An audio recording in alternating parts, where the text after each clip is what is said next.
Chief Soccerfield waa xarun cusub oo lagu talagalay kor u qaadista kubadda cagta waxaana markii ugu horeysay laga hirgeliyay xaafadda 1 Agoosto ee magaalada Garowe. Xaruntan cusub oo xariga ka jiray duqa degmada Garowe ayaa ka mid noqon doonta xarumaha ugu casrisan ee garoonada kubadda cagta ee ku yaal magaalada madaxda Puntland. Cabdikaafi Jaamac Aydiid oo ka mid ah guddiga ugu sarreeya ee Chief Soccerfield ayaa sharaxaad ka bixiyay waxyaabaha ku dhaliyay asaaska garoonkan iyo qaabka uu shaqayn doono. garoonkan Chief Soccerfield waxa loogu talagalay inuu ka caawiyo dhalinyarada duleey ku roonyahay ka hortagga violence iyo dhibaatada iyo tahriibka iyo mashaakishaas oo dhan runtii sportsku waa wadada kaliya lagu la dagaalami karo waxa weeyaan dhibaatooyinka soo wajaha mujtamaca guud ahaan maxaa yeelay dhalinyaradu waxa uu siiyaa fursad awoodooda iyo tamartooda ay ku practice gareeyaan ama ay isticmaalaan si ay uga hortagaan duleey ku roonyahay dhibaatooyinka soo wajihi kara mujtamaca qayb weyn buu ka qaataa nabadgelyada Chief Soccerfield waxaan aaminsanahay inuu noqon doono fikir wax badan ka bedela degmada iyo guud ahaan gobolka iyo mujtamaca iyo dhalinyarada Soomaaliyeed kulligood maxaa yeelay waxa aan u isticmaalaynaa aalad aan kula dagaalno mashaakishii faraha badnaa aan soo sheegnay waxaan leeyahay ku soo dhawaada Chief Soccerfield waxaan rajaynaynaa kulligeen inuu wax wanaagsan garanaysaa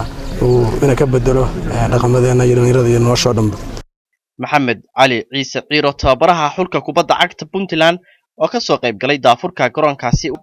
waxa uu sheegay in ay guul u tahay xaafadda 1 Agoosto inay hesho garoonkan casriga ah waxaana uu si kooban uga warbixiyay faa'iidooyinka garoonada caynkaniya ay u leeyihiin dhalinyarada sportska ee Puntland. aad baan ugu faraxsanahay inaan maanta ka qayb galno garoonkan Chief Soccerfield oo laga furay xaafadda 1 Agoosto aad bay muhiim ugu ahayd maxaa yeelay xaafadani ma lahayn garoon noocan oo kala ah ay ka fogeed sida la sheegayba waana wax weyn bay ka taraysaa kulay dhalinyarada ciyaarta kuwa hataa naadiyada heerka koowaad u ciyaaraya kuwa xulka Puntland u ciyaar maxaa yeelay faa'iidadan ka helay markaan tagnay anagu ciyaari maamul goboleedyada ka qayb galay waxa kamid ahaa banooniga isu dhiibka fiican meelaha ugu wanaagsan oo lagu keenay waxay kamid ahayd garoomada yaryarka iyo macmalka iyo la sameeyay waxaan aad ugu faraxsanahay garoonkan aad soo dhaweyneynaa iyo meesha istaraatiijiga oo ku yaalo insha Allah waxaan leeyahay aad baan soo dhaweyneynaa. Muslim Aydrus Xaaji Xirsi oo kamid ah dhalinyarada xaafadda 1 Agoosto kuna hadlayay afka dhalinyarada xaafaddaasi ayaa si diiran waxa uu soo dhaweeyay hirgelinta dhismaha casriga ah ee garoonkani. aad baan ugu faraxsanahay inuu gobjoog ka noqono garoonkan furitaankiisa sharaf bay noo tahay inuu ka qayb galno in xaafaddan oo garoon yeelatay furitaankeeda aynu joogno maanta xaafaddan waxaan aaminsanahay garoon way u baahnayd inuu gudoomiye xaafaddan wuxuu u baahnayd garoon waayo xaafado kale aynu dheerta xaafaddan xilli dambe habeennimadii u aadi jireen inay ku soo ciyaaraan waxaan u maleynayaa maanta waa loo soo dhaweeyay garoon waxaan u maleyn doonaa kan ay ka heli doonaan fursadihii ay u aadi jireen garoomada ka fogfog ku yaal xaafadaha kale iyagoo garoomada isku mid yihiin. duqa degmada Garowe Xasan Maxamed Ciise Goodir ayaa si rasmi ah xariga uga jaray garoonkaasi cusub ee markii ugu horeysay laga hirgeliyay xaafadda 1 Agoosto ee magaalada Garowe. farxad bay noo tahay galabta inaan furayno garoon casri ah oo ku soo biiray garoomada caasimadda Puntland waxaan u mahad celinayaa mulkiilaha garoonka Geedi Axmed Tuure waa mahadsan tahay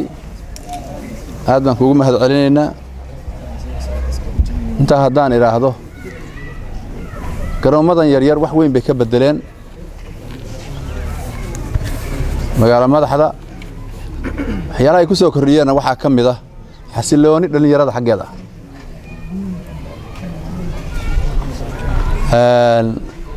dhalinyaradu meesha ay maaragtay